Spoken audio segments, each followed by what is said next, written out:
அது இந்த வீடியோல தெளிவா தெரிஞ்சிருச்சுல்ல சார். அதனால எங்க வீட்டுல கைப்பற்றப்பட்ட பணம் இவங்க வச்ச பணம் தானு நீங்க அறிவிக்கணும் சார். எங்க அம்மா மேல சுமத்தப்பட்ட குற்றச்சாட்டு பொய்யானதை நான் அறிவிச்சு எங்க அம்மாவுடைய வேட்பு மனுவை இங்க ஏத்துக்கணும் சார். நீதிமணி தான் பணத்தை கொடுக்கிறாருன்னு தெளிவா தெரியுது. அதனால அவரை இமிடியேட்டா கைது பண்ணி அவர் மீது சட்டப்படி நடவடிக்கை எடுக்க நான் உத்தரவிடுறேன்.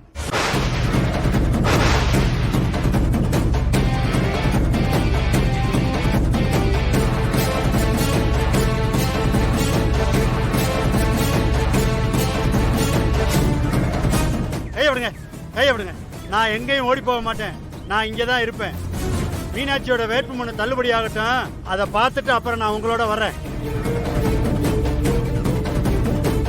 மீனாட்சி அம்மா, உங்க மேல சுமத்தப்பட்டிருக்கிற குற்றச்சாட்டுகள்ல ஒரு குற்றச்சாட்டு பொய் நிரூபணம் ஆயிடுச்சு. ரெண்டாவது குற்றச்சாட்டை பத்தி என்ன சொல்றீங்க? அவங்க 2 பேரும் இதை ஏன் முன்னால வந்து சொல்லட்டும் சார். நான் ஏத்துக்கிறேன். யோ, மீனாட்சி வாயை கொடுத்து மாட்டிக்கிட்டா. அவனுங்களை வர சொல்லு. மீனாட்சி காப்பு வைக்கட்டும். கூப்பிடு.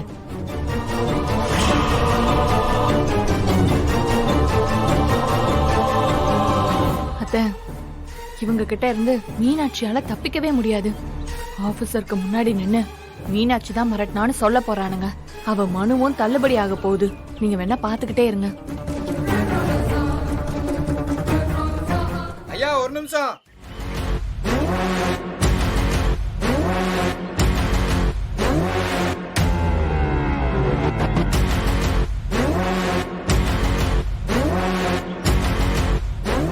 சார் வணக்கம் சார்.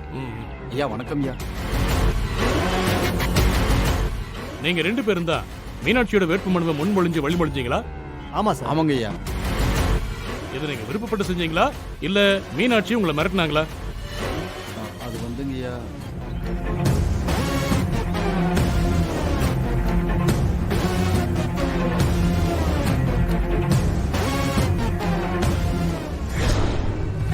நம்ம புள்ள உசுரை காப்பாத்துனது யார் தெரியுமாயா? மீனாட்சி அம்மா பொண்ணு சக்தி தாயா. இப்ப நம்ம புள்ள குதிச்சு விளையாடுறானா அதுக்கு காரணம் சக்தி தாயா. ஆனா நீ அவங்க குடும்பத்துக்கே துரோகம் பண்ண பாக்குறியா? அந்த மீனாட்சி அம்மாவுக்கு முழு மனசோட தானே முன்மொழிஞ்ச. அது எனக்கு நல்லாவே தெரியும். ஆனா குடி போதைக்கு ஆசைப்பட்டு அவங்களுக்கு எதிரா பேசிட்டு திரியிற. உன்னெல்லாம் நான் மன்னிக்கவே மாட்டேயா. இனிமே மூஞ்சிலே முழிக்காதயா.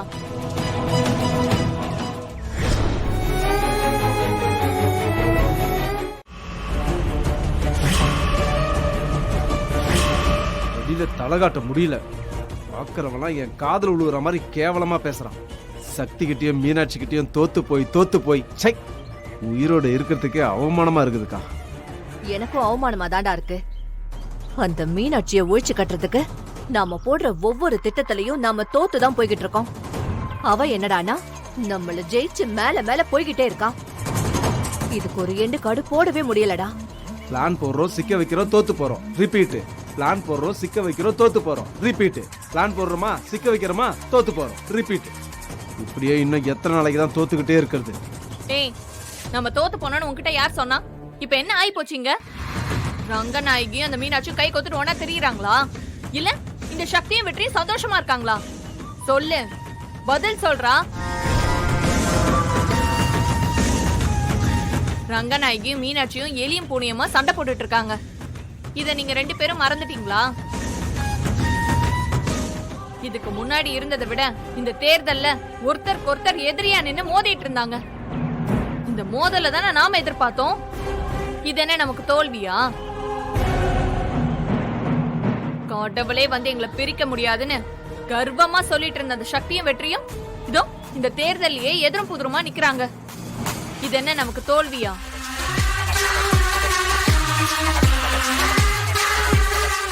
இது வரைக்கும் நம்ம போட்ட பிளான் எல்லாம் தோத்து போயிருந்தாலும் நாம நினைச்ச காரியம் தானே நடந்துட்டு இருக்கு.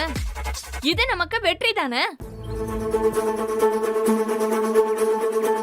இந்த தேர்தலை சாக்கு வச்சு அந்த சக்தியையும் வெற்றியும் சேர விடாம நிரந்தரமா பிரிச்சு விடணும். அதுக்கு என்ன பண்ணணுமோ அததான் நான் இப்ப யோசிச்சுட்டு இருக்கேன். அதுவும் ஒரு பக்கம் நடக்கட்டும். அதே நேரத்துல அந்த மீனாட்சிக்கும் ரங்கநாயகிக்கும் இந்த தேர்தலை வச்சு ஒரு முடிவு கட்டணும் பூஜா. அத மட்டும் நாம மறந்துடவே கூடாது. அக்கா, இந்த தேர்தல் முடியறப்போ என்ன நடக்கும்னு தெரியுமா? ரங்கநாயகி கையால அந்த மீனாட்சி சாவா. கொலைப்பழி ரங்கநாயகி மேல விழுந்து அவ ஜெயிலுக்கு போவா.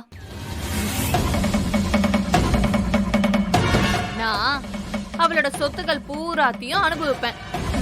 மீனாட்சியை ஒழிச்சு கட்டின சந்தோஷத்துல நீங்க இருப்பீங்க. கண்டிப்பா இது எல்லாமே நடக்கும்க்கா. நீ சொல்ற மாதிரி நடந்தா எனக்கும் சந்தோஷம்தான். ஆனா இதெல்லாம் எப்படி நடக்கும்? இத நடத்தி முடிக்க போறது நாம ஒண்ணும் இல்ல,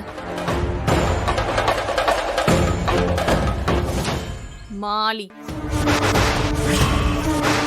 மாலியா? ஆந்திரால இருக்கிற பெரிய லெஜெண்ட் தான் மாலி. அவனை தான் நம்ம இந்த களத்துல இறக்க போறோம்.